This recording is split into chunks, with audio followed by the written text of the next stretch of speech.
अगला जो पोर्शन देखते हैं दैट इज इम्यूनिटी।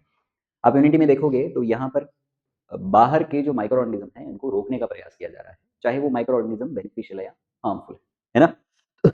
आपने ना बोला, यू सेड नो, आप अलाउ नहीं है, हमारी बॉडी में आप नहीं जा सकते, ये कहलाता है इम्यूनिटी। क्या है डेफिनेशंस, परिभाषा तो पूछी जाएगी ना एग्जाम में। डेफिनेशन क्या है, इट इज द एबिलिटी, एक ऐसी काबिलियत हमारे इम्यून सिस्टम की जिसमें हम लड़ते हैं बीमारी कॉज करने वाले ऑर्गेनिज्म के खिलाफ, ठीक है, डिजीज कॉजिंग पैथोजन के अगेंस्ट हमारी बॉडी जो भी तरह की काबिलियत रखती है लड़ने की, वो काबिलियत ही क्या कहलाती है, इम्यूनिटी। इम्यूनिटी को आपने दो हिस्सों में डिवाइड कर दिया, एक ऐसी इम्यूनिटी जो आपको बाय बर्थ मिली और एक ऐसी इम्यूनिटी जो आपने अपनी लाइफ में अपने एक्सपीरियंस से एक्वायर करी, ठीक है। इसको तो हम कहते हैं जन्मजात प्रतिरक्षा, क्या कहोगे आप इसको, जन्मजात प्रतिरक्षा। और दूसरा एक्वायर्ड इम्यूनिटी, एक्वायर्ड इम्यूनिटी को कहते हैं हम उपार्जित, है ना, उपार्जित, ऐसी जिसको आपने अपनी लाइफ में एक्वायर करा, ठीक है, बाय बर्थ। बाय बर्थ कौन सी मिलती है, बाय बर्थ पैदाइश ही आपके पास में स्किन जुड़ी हुई है, त्वचा, है ना, त्वचा क्या करती है, माइक्रो ऑर्गेनिज्म को रोकती है।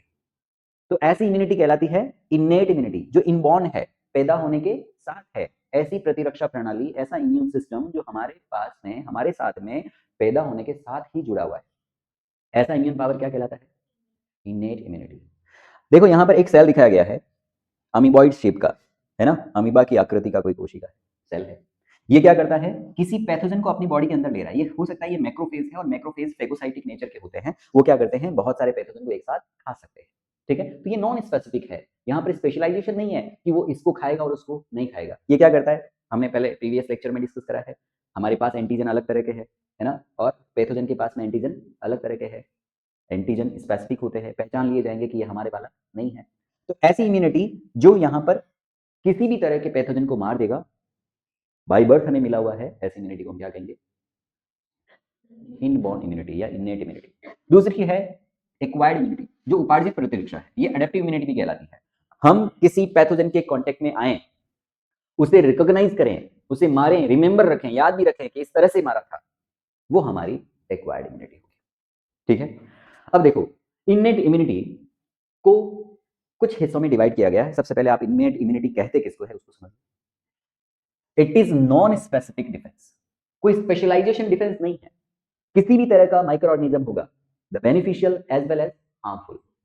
हार्मफुल को तो मारना ही मारना है, हटाना ही है, लेकिन ये इम्यून सिस्टम तो ऐसा होगा जो बेनिफिशियल को भी बख्शेगा नहीं, बेनिफिशियल है तो भी उनको रोक देगा, ऐसा इम्यून सिस्टम कहलाता है नॉन स्पेसिफिक, ठीक है। Present at the time of birth, हमारे साथ कब से है ये, पैदा होने के साथ, ठीक है।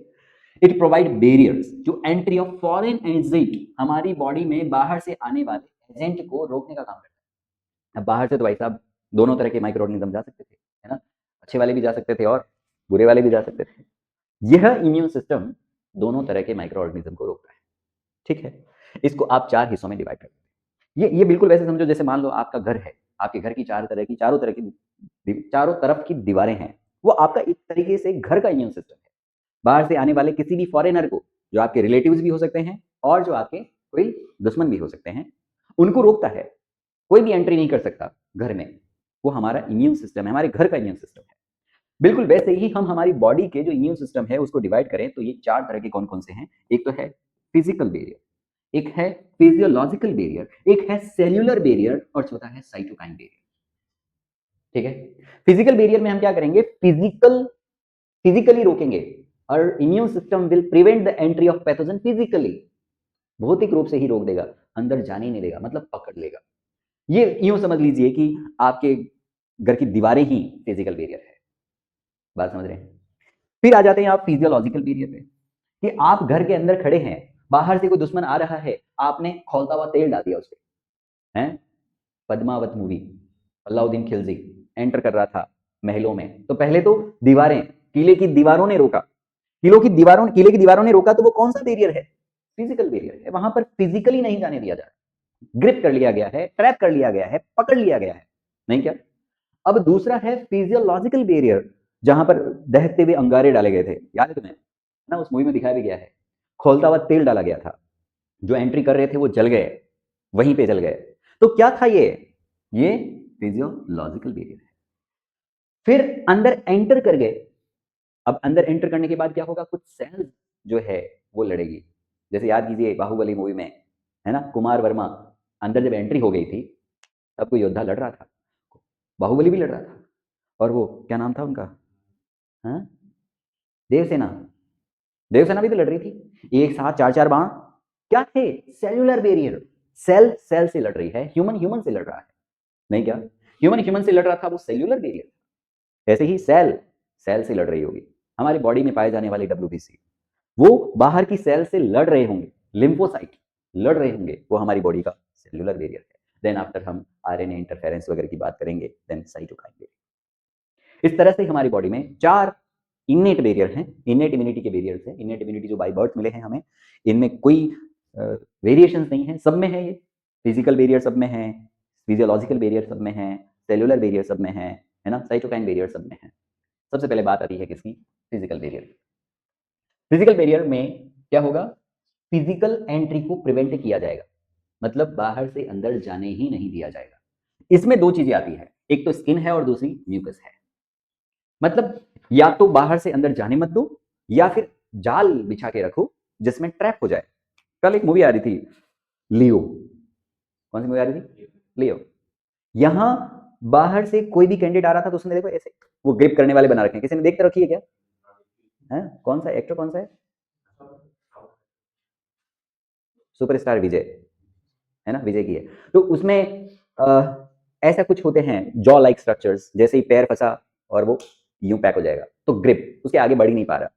क्या था ये, वहां पर ही रोक लिया ना उसको, फिजिकल फॉर्म में प्रिवेंट कर लिया गया है, रोक लिया गया है फॉरेनर्स को, अब वो एंटर नहीं कर पाएगा। नहीं क्या, कौन सा बैरियर था, फिजिकल। तो यहां पर फिजिकल बैरियर में 2 चीजें आती है, एक तो कौन है, स्किन। स्किन क्या करती है, रोकती है एंट्री किसकी, फॉरेन बॉडीज की। अब फॉरेन बॉडीज में हार्मफुल माइक्रो ऑर्गेनिज्म ही शामिल नहीं है, बायोटिक के साथ साथ अबायोटिक भी शामिल है, हार्मफुल के साथ साथ बेनिफिशियल भी शामिल है, वो किसी को नहीं जाने दे रही है। आप देखो धूल मिट्टी, वो भी स्किन रोकती है, प्रिवेंट करती है, यस और नो।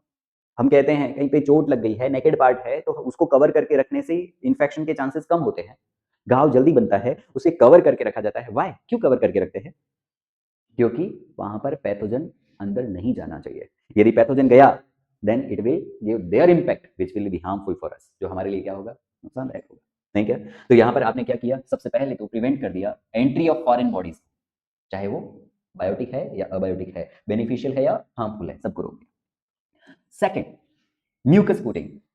म्यूकस कोटिंग क्या है कि कुछ स्पेशल टाइप की सेल्स होती है, वो एक चिकना पदार्थ स्रावित करती है ना, सिक्रेट करती है एक स्लाइमी पार्ट को, स्लाइमी लेयर को, और वो आगे जाकर एक ऐसा बहता हुआ पार्ट बन जाता है, कवर कर लेता है। अब मान लीजिए कोई भी पैथोजन अंदर एंटर होना चाहेगा तो वो उसे वहां पर ट्रैप कर लेगा। जैसे एक डायग्रामेटिकली रिप्रेजेंटेशन में करता हूं, यहाँ पे इसको देखते हैं, ठीक है।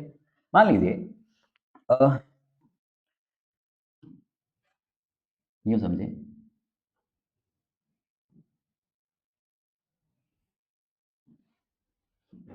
ये हमारा नेजल पेसिस है, ये ओरल पेसिस है,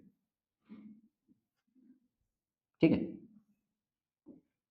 अब एंट्री पैथोजन इधर से करना चाह रहा है, पैथोजन एंट्री किधर से करना चाह रहा है, इधर से, नेजल पैसेज से होके। वहां पर कुछ स्पेशल तरह की सेल्स हैं, स्पेशल तरह की सेल्स हैं, वो उनका नाम है गॉबलेट सेल्स। ये गॉबलेट सेल्स क्या करती है, यहां पर ऐसे म्यूकस को सिक्रेट करवा के रखती है ना, हेयर लाइक स्ट्रक्चर्स के साथ साथ यहां पर म्यूकस सिक्रेट हो रहा है। अब मान लीजिए ये कोई पैथोजन है इधर, क्या नाम है इसका, अरे भाई साहब नाम बताओ इसका, ये कोई पैथोजन है ना, बड़ा पैथोजन है तो ऐसे दिखेगा। This pathogen want to enter in the body through the nasal passage. इसको रास्ता दिख गया, बड़ा खुश हो रहा है, भाई साहब इधर से जाएंगे। रास्ता कौन सा डाउनलोड किया, external nostrils, then internal nostrils, then nasopharynx, then pharynx, larynx, trachea, primary bronchus, secondary bronchus, tertiary bronchus, bronchioles, alveoli, lungs, blood। नहीं क्या, कहां कहां जाके इंफेक्शन करेंगे भाई साहब, ऐसा सोच रहा है कौन, ये बाहर से कितने मंसूबे तैयार किए, कितने ख्याली पुलाव तैयार किए, नहीं क्या, ऐसे जाऊंगा, ऐसे इंफेक्शन करूंगा। और नेजल पैसेज में यहां पर पहले पहले तो रोका किसने, हेयर्स ने, थोड़ा सा जूम करते हैं, नहीं क्या, पहले तो किसने रोका, हेयर्स ने, ये हेयर्स यहाँ पर इन्होंने ऐसे जाल सा बना रखा है नहीं क्या, ऐसे जाल सा बना रखा है। और दूसरा और कौन है, म्यूकस है साथ साथ। अब म्यूकस क्या करेगा, मान लीजिए इसी पैथोजन को मैं अंदर एंटर करवाता हूँ, देन ये म्यूकस में जाके ऐसे ट्रैप हो जाएगा। पहले तो कुछ था, अब जैसे ही ये म्यूकस में ट्रैप हो गया है तो ये यहाँ पर मर जाएगा नहीं क्या। यहाँ पे करते हैं, देखो ये भाई ट्रैप हो गया, अब आगे जा ही नहीं पा रहा।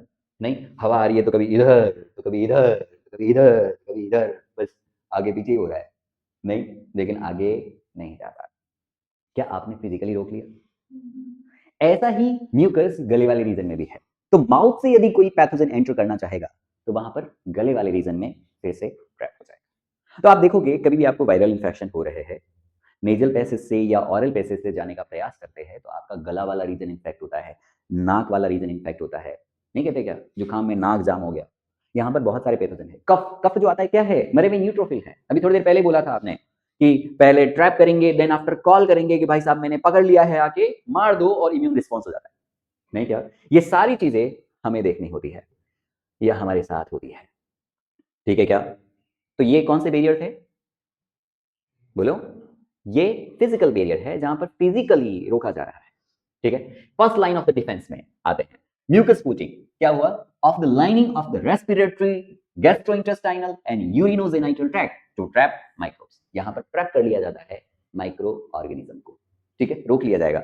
कौन सी सेल होती है, गॉबलेट सेल्स होती है। क्या करती है, म्यूकस सीक्रेट करती है। म्यूकस क्या करता है, पैथोजन को प्रिवेंट करता है। कौन से पैथोजन को, नॉन स्पेसिफिक है भाई साहब, किसी भी तरह का हो, चाहे वायरस हो, बैक्टीरिया हो, फंगस हो, बेनिफिशियल हो, हार्मफुल हो, बायोटिक हो, अबायोटिक हो। तो आपको अंदर का ये जो नेजल पैसेज है इसे क्लियर रखना चाहिए, यस और नो।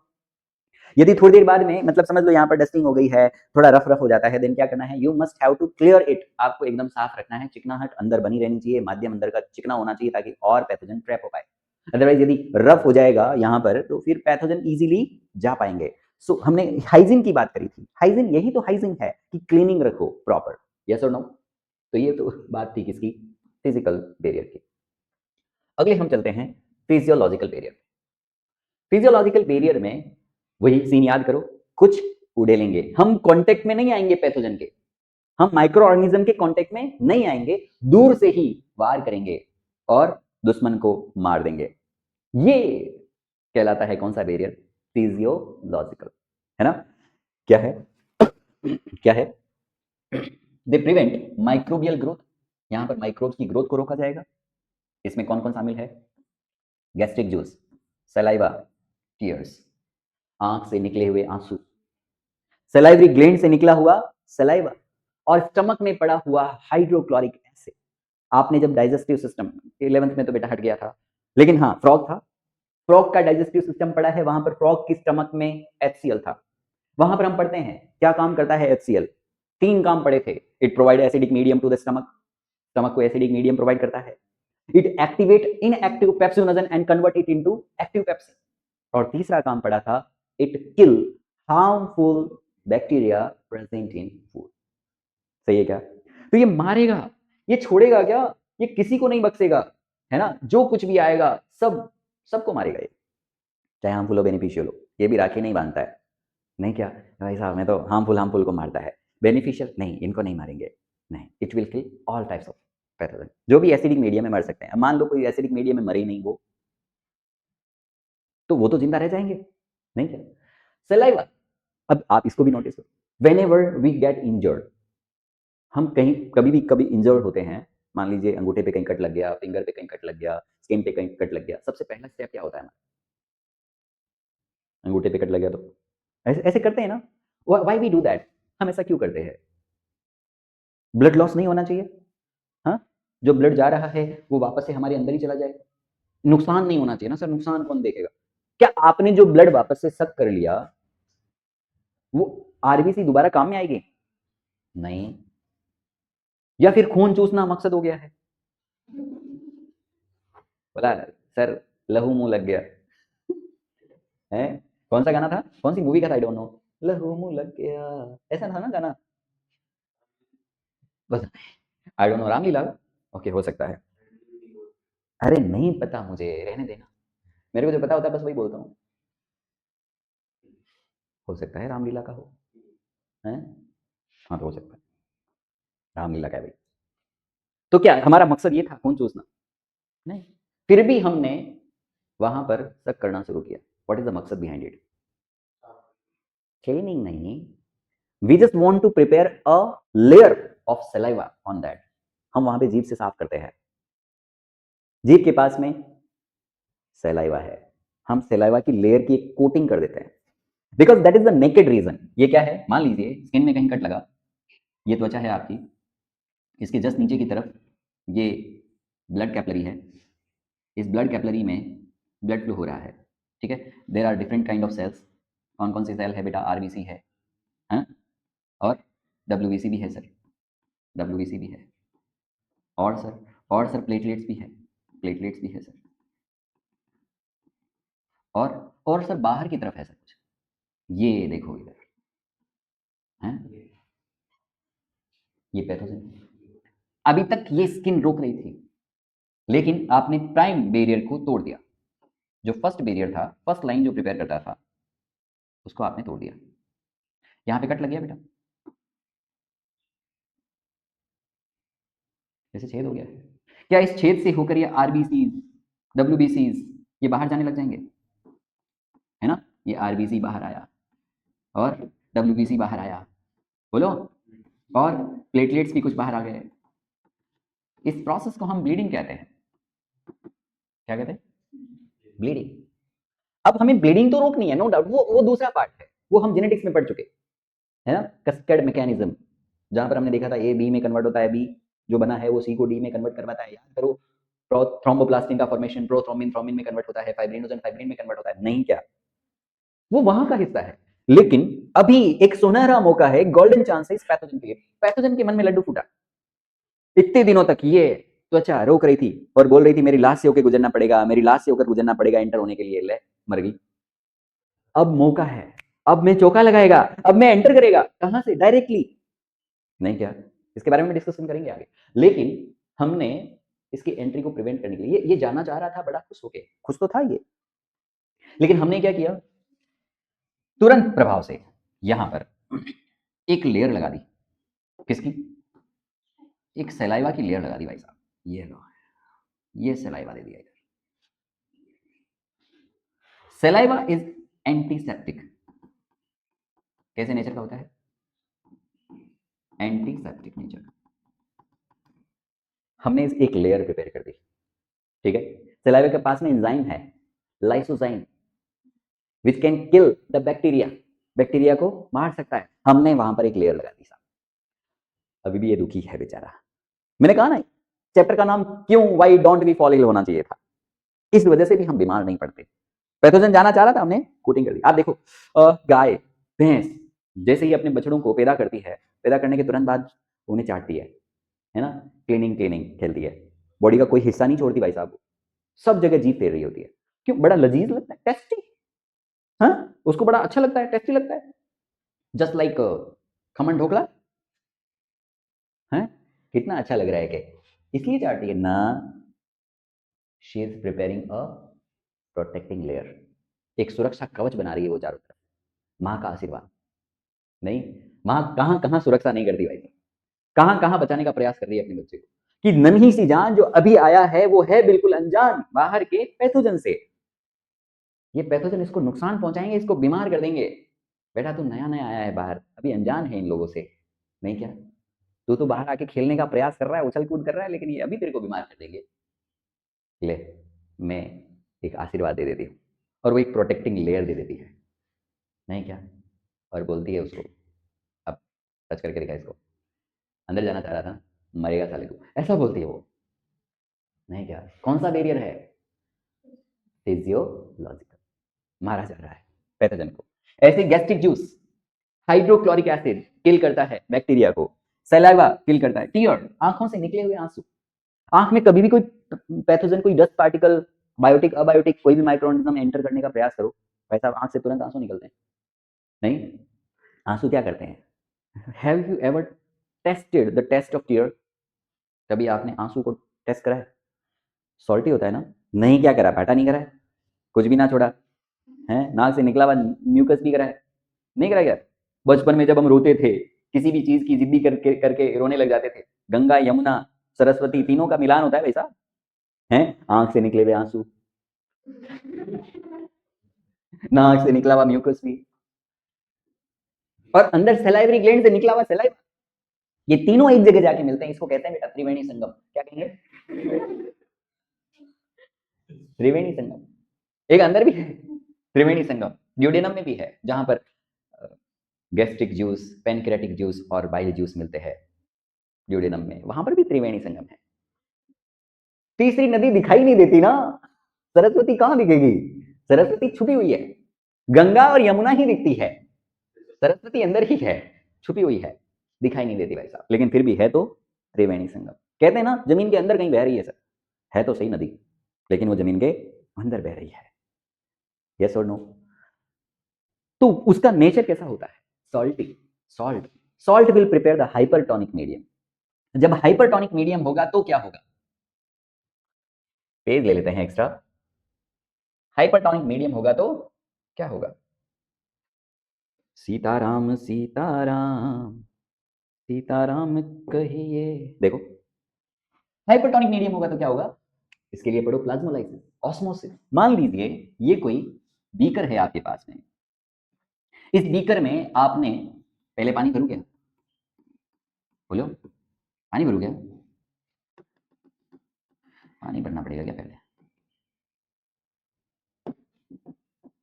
मान लीजिए पहले हम वाटर से इसको फिल कर देते हैं, ठीक है? इस वाटर में आपने किसी सेल को इंट्रोड्यूस करवा दिया। मान लीजिए this is the cell, this cell have their own cytoplasm. इस सेल के पास में अपना खुद का साइटोप्लाज्म। This cell have barrier also, एक सेल्यूलर बैरियर भी है इसके पास में, क्या? सेल मेम्ब्रेन, ठीक है? साइटोप्लाज्म यदि है, साइटोप्लाज्म यदि है, तो अंदर का मीडियम कैसा है? बाहर के रेस्पेक्ट में, बाहर क्या रखा है आपने? पानी, सिर्फ पानी, प्योर वाटर है, नहीं क्या? तो प्योर वाटर है तो बाहर तो सिर्फ सॉल्वेंट है, यस और नो? और अंदर की तरफ साइटोप्लाज्म है, इसका मतलब क्या है? यहाँ पर सॉल्यूट भी है और सॉल्वेंट भी है। सॉल्यूट और सॉल्वेंट दोनों है, लेकिन सॉल्वेंट की अमाउंट थोड़ी कम है बाहर के रेस्पेक्ट में। अब चूंकि हमने बात करी है क्या कि cell membrane is permeable for solvent but non permeable for solute. Solute के लिए नॉन परमिएबल। सॉल्यूट यदि आता तो कहां से कहां आता? सेल से बाहर जाता, क्योंकि सॉल्यूट यहां ज्यादा है और यहां पर कम है, तो सॉल्यूट को आना चाहिए था सेल से बाहर। लेकिन सॉल्यूट तो जा नहीं सकता, क्यों? क्योंकि cell membrane is completely non permeable, impermeable for solute, because the size of solute are more. Solute की साइज क्या है? ज्यादा है, तो वो जा नहीं सकता। कौन जाएगा? सॉल्वेंट। सॉल्वेंट कहां से कहां जाएगा? जहां सॉल्वेंट ज्यादा है वहां से वहां जाएगा, जहां सॉल्वेंट कम है। कहां ज्यादा है सॉल्वेंट? बेटा बाहर तो सिर्फ सॉल्वेंट है, तो बाहर सॉल्वेंट की अमाउंट क्या है? ज्यादा है, तो क्या बाहर से पानी अंदर की तरफ जाना चाहेगा? ऐसे में सेल क्या होगी? फूलेगी, है ना? और यदि आपने प्योर वाटर में डाला है तो एंडोऑस्मोसिस होता रहेगा, होता रहेगा, होता रहेगा, और सेल बर्स्ट, है ना? क्वेश्चन था नीट में क्या कि एक ह्यूमन की आरबीसी को प्योर वाटर में डाल दिया गया, क्या होगा? सेल विल बर्स्ट, सेल फट जानी है sir, due to continuous endosmosis.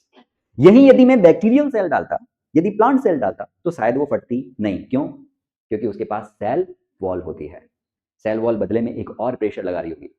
जब पानी अंदर जाएगा तो पानी अंदर जाके टीपी क्रिएट करेगा, टर्गर प्रेशर क्रिएट करेगा। कौन सा प्रेशर क्रिएट करेगा? टीपी। वो ऐसे दीवार पे प्रेशर लगाएगा। यदि बाहर से लगने वाला कोई प्रेशर नहीं है, तब ये प्रेशर एक टाइम सेल को तोड़ देगा। लेकिन यदि कहूं मैं कि मेरे पास में ऐसी एक और दीवार भी है बाहर, जिसको मैं सेल वॉल कहूं, तो सेल वॉल, वॉल बदले में एक और प्रेशर लगाएगी, टीपी के अगेंस्ट एक प्रेशर लग रहा होगा, जिसे हम कहेंगे डब्ल्यूपी, वॉल प्रेशर। इस वॉल प्रेशर की वजह से सेल फूलेगी जरूर, लेकिन फटेगी नहीं, है ना? फटनी नहीं है। अब इसी प्रोसेस को रिवर्स करो, उल्टा करो, उल्टा करो, करो उल्टा। इसी प्रोसेस को रिवर्स करते हैं। मान लीजिए वही एक बीकर है आपके पास, ठीक है? इस बीकर में आपने इस बार किसी प्लांट सेल को रख दिया। मान लो ये भाई साहब प्लांट सेल है, ये प्लांट सेल की मिडिल लेमिला कह दो, ठीक है? ये प्लांट सेल की सेल वॉल कह दो, this is the cell wall of plant cell. ये प्लांट सेल की सेल वॉल है बेटा, ठीक है? ये सेल की दीवार है। सेल की वॉल के बाद में मान लीजिए ये सेल मेम्ब्रेन है, ठीक है। सेल मेम्ब्रेन थोड़ी लचीली सी होती है, ये ऐसे ही सेल मेम्ब्रेन, ठीक है बेटा। ये क्या है? सेल की मेम्ब्रेन है। अब इस सेल को आपने जिस मीडियम में रखा, जिस माध्यम में रखा, वो मीडियम हाइपरटोनिक है। सेल के साइटोप्लाज्म के रिस्पेक्ट में बाहर का मीडियम हाइपरटोनिक है। कौन सा मीडियम है? हाइपरटोनिक मीडियम है। हाइपरटोनिक मीडियम है यहाँ के साइटोप्लाज्म के रिस्पेक्ट में, ये साइटोप्लाज्म। अब हाइपरटोनिक है इसका मतलब लिखो। हाइपरटोनिक है इसका मतलब है सर कि इसके पास सॉल्यूट की अमाउंट क्या है? ज्यादा है, या सॉल्वेंट की अमाउंट कम है, ठीक है क्या? तभी तो हाइपरटोनिक हुआ। With respect to that cytoplasm की यदि बात करो तो यहाँ पर सॉल्यूट की अमाउंट क्या है? कम है, और सॉल्वेंट की अमाउंट क्या है? उल्टा लिखा क्या? सॉल्वेंट। हाइपरटोनिक है, हाइपरटोनिक होने का मतलब ही यही है कि सॉल्यूट ज्यादा है, हाँ ठीक है, और सॉल्वेंट क्या है? कम है। साइटोप्लाज्म उसके रिस्पेक्ट में क्या है? वहां पर सॉल्यूट क्या है? कम है, और सॉल्वेंट क्या है? ज्यादा, ठीक। सेल के अंदर की तरफ। अब सोल्यूट के लिए तो सेल मेम्ब्रेन क्या है? इम्परमिएबल। सोल्यूट तो जा नहीं सकता, कौन जाएगा? सॉल्वेंट। सॉल्वेंट कौन? वाटर। वाटर कहाँ है ज्यादा? वाटर ज्यादा कहाँ है? सेल के अंदर। यहां पर सॉल्वेंट ज्यादा है ना बेटा, तो सॉल्वेंट यदि यहां ज्यादा है और यहां पर कम है तो सॉल्वेंट आना चाहिए बाहर। यस और नो? ऐसे में cell will become shrink. Cell क्या होगी? पिचक जाएगी, सिकुड़ जाएगी, उसका साइटोप्लाज्म अलग हो जाएगा। इस प्रोसेस को कहते हैं प्लाज्मोलाइसिस। क्या कहते हैं? Plasmolysis. Cell will become die. Cell अपनी मेटाबॉलिक एक्टिविटी नहीं कर पाएगी, इस वजह से सेल मर जाएगी। प्लाज्मोलाइसिस होने से सेल मर जाएगी। अब आंसू, tears, tears salt, salt hypertonic medium. Now if pathogen will enter into the tear, bacteria के पास भी सेल वॉल है, यस और नो? उसके पास भी सेम ऐसी स्ट्रक्चर है, यस और नो? वो भी अपना साइटोप्लाज्म क्या करेगा? बाहर। उसका भी साइटोप्लाज्म का वाटर क्या हो जाएगा? बाहर। बैक्टीरिया का पानी निकल जाएगा बेटा, और जब पानी निकल जाना है ना तो बैक्टीरिया को मर जाना है। Bacteria will die and our body will protect, yes और नो? अरे बोलो ना। तो यहां पर हमें तो प्रोटेक्शन मिलेगा। प्लाज्मोलाइसिस प्रोसेस आपने और कहाँ सुना है? मान लीजिए आप घर पे अचार बनाते हैं, अचार एक फूड है, वो काफी दिनों तक खराब नहीं होता। घर पे जो अचार बनता है ना उसमें ऑयल ज्यादा होता है, तो वहां तो सरफेस टेंशन थ्योरी है ना, कि बैक्टीरिया अंदर जा ही नहीं पाता है, क्योंकि वो सरफेस तनी हुई सी है, तो उसके अंदर वो एंटर ही नहीं कर पाता, इतना फोर्स वो नहीं अप्लाई कर पाता, इसलिए सिर्फ ऊपर ऊपर ही रह पाते हैं पैथोजन और हार्म नहीं कर पाते। लेकिन बाहर निलॉन्स अचार खरीदो आप, बाहर मार्केट से कोई पिकल परचेज करो, उसमें तो ऑयल इतना ज्यादा नहीं होता, फिर भी वो खराब नहीं होता है। Why? Because it is more salty, उसमें नमक ज्यादा होता है। नमक ज्यादा है तो मीडियम कैसा है? हाइपरटोनिक। और हाइपरटोनिक मीडियम है तो क्या होगा?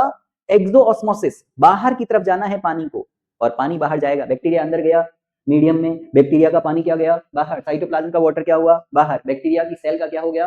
प्लाज्मोलाइसिस, और बैक्टीरिया मर गया। सही है क्या? और हमारा अचार खराब नहीं हुआ। लेकिन एक बात है बेटा, पूछ क्या? अरे पूछ नहीं, तू पूछ क्या? एक बात है कि वो मरे हुए बैक्टीरिया की डेड बॉडी कहाँ है? कहाँ है? उसी पिकल में। नहीं क्या? उस बैक्टीरिया का निकला हुआ पानी भी कहाँ है? मतलब ग्रेवी बढ़ती जा रही है धीरे धीरे पिकल की, नहीं क्या?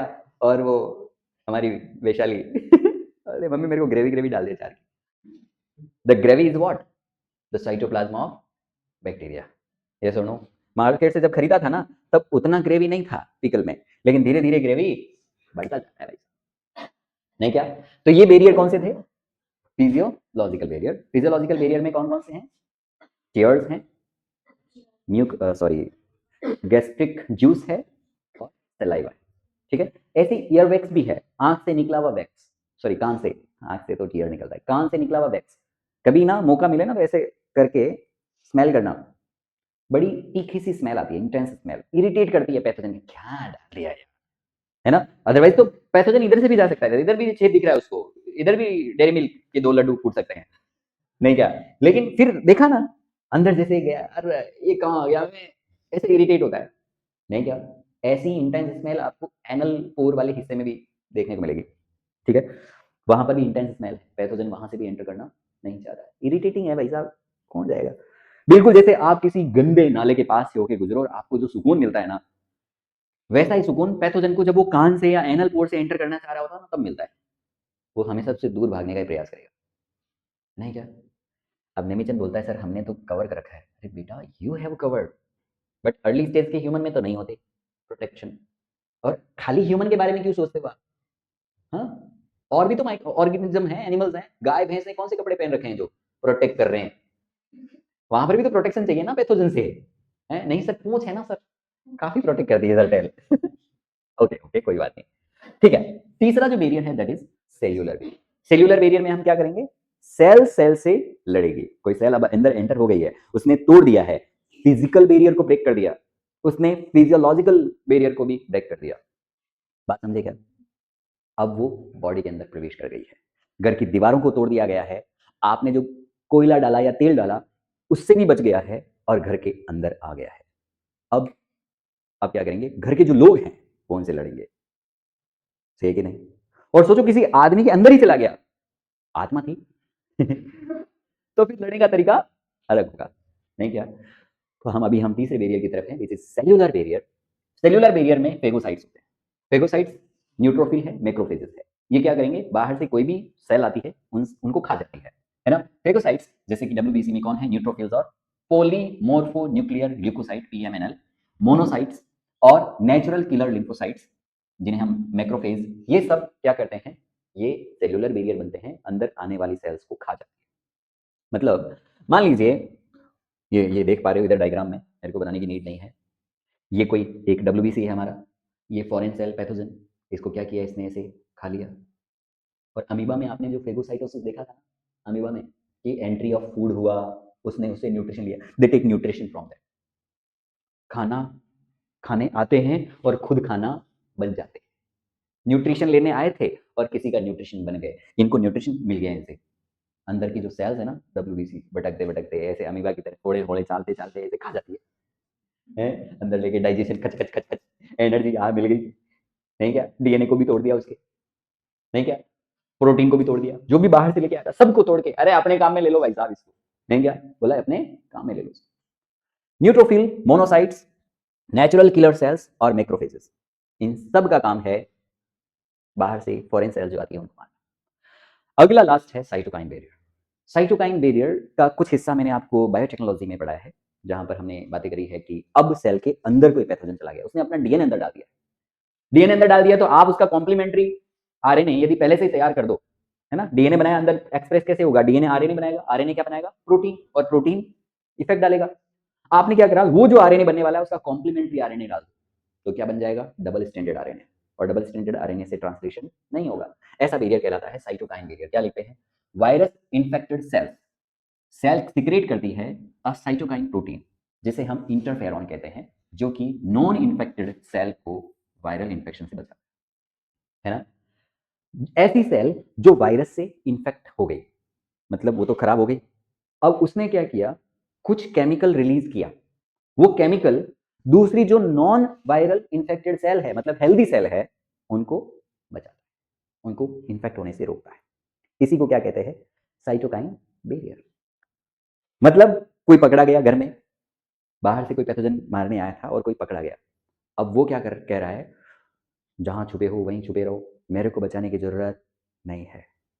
ये सिग्नल क्या है, इंटरफेरॉन। ये जो बात बोली जा रही है ना कि मुझे बचाओ मत, मुझे बचाने का प्रयास मत करो, यहां आने की जरूरत नहीं है, मैं निपट लूंगा इससे, नहीं क्या, मैं तो इन्फेक्ट हो गया, अब फालतू मेरे को बचाने आओगे आप और सामने आ जाओगे, आप भी मर जाओगे, नहीं क्या। तो क्या बोला गया है कि वायरस के द्वारा जो इन्फेक्ट हो गई है सेल, वो कुछ सीक्रेट करती है, एक तरह का विशिष्ट तरह का प्रोटीन जिसे हम इंटरफेरॉन कहते हैं। ये क्या करता है, नॉन इन्फेक्टेड जो सेल होती है उनको वायरल इन्फेक्शन से बचा, ठीक है। मैकेनिज्म को भी समझ सकते हैं आप। ये वायरस है कोई जिसने इन्फेक्ट किया, कैसे किया, अपना डीएनए अंदर डाल के। अब ये वायरल जो डीएनए है वो क्या करेगा, वायरस की कॉपीज बनाएगा, वायरल पार्टिकल्स बनाएगा, ठीक है, और इस सेल को बिहेव करवाएगा एक फैक्ट्री की तरह। अब वो क्या कर रहा है, इसने रिलीज किया, ये वापस से क्या करने वाला है, वायरस को रिलीज करने वाला है, ठीक है। ये तो यहाँ के लिए फैक्ट्री बन गई, बोलो, फैक्ट्री बन गई तो ये क्या करेगा, नया वायरल कॉलोनी बनाएगा। बात समझ रहे हो क्या, इधर देखो, मान लीजिए ये कोई वायरस है, जिसने इन्फेक्ट किया। इन्फेक्ट करना इसका मतलब अपना डीएनए देना। डीएनए ने एमआरएनए बनाया और एमआरएनए ने प्रोटीन बनाया और प्रोटीन बनाकर ये जो मटेरियल बनाया है, इस मटेरियल से वो दूसरी वायरल कॉलोनी को प्रिपेयर कर सकता है। ऐसे डिफरेंट वायरस को वो बना सकता है।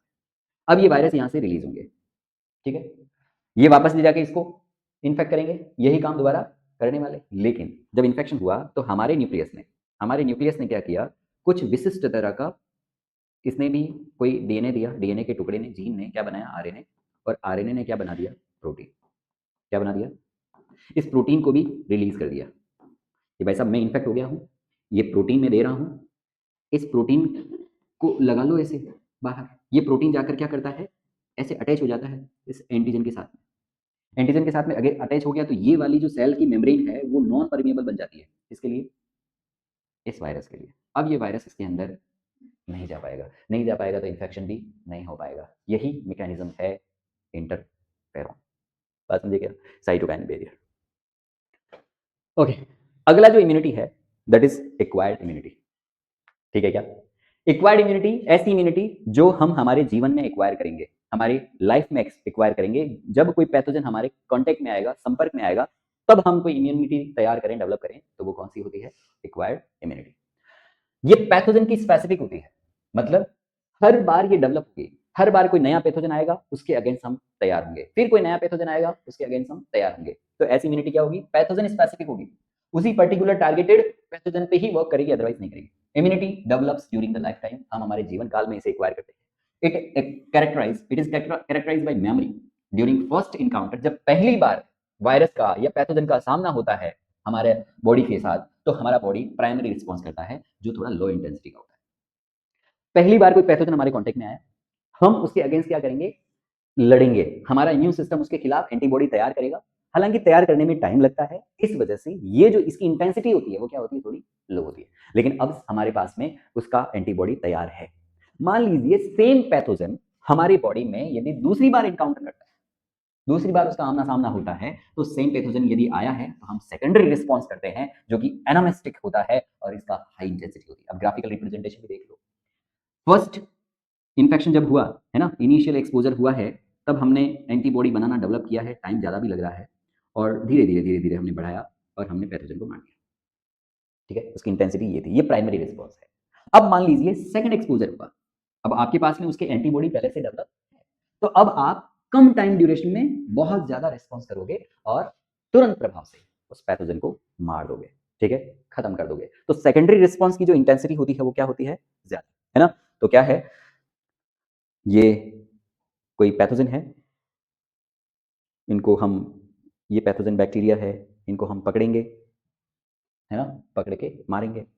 अब इस बात को याद कर लिया गया है, ओके देन हम, हमारी सेल क्या बोलेगी, I remember this one, red alert, फटाक से तैयार हो जाओ, मैं इसको पहचानती हूँ, ये पहले भी आया था, नुकसान पहुंचाएगा, और हम तुरंत रिस्पॉन्स करेंगे। जो रिस्पॉन्स करेंगे वो कैसा होगा, ठीक है, that will be the secondary response. ठीक है, तो क्या है, प्राइमरी और secondary immune response are carried out with B lymphocytes, B cells, and T lymphocyte, T lymphocytes कहते हैं या टी सेल्स कहते हैं। बी लिम्फोसाइट्स, अच्छा जो प्राइमरी रिस्पॉन्स है या सेकेंडरी रिस्पॉन्स है वो बी और टी लिम्फोसाइट के द्वारा कैरी करे जाते हैं। ये बी लिम्फोसाइट क्या करते हैं, बी लिम्फोसाइट तो एंटीबॉडीज को प्रोड्यूस करवाते हैं।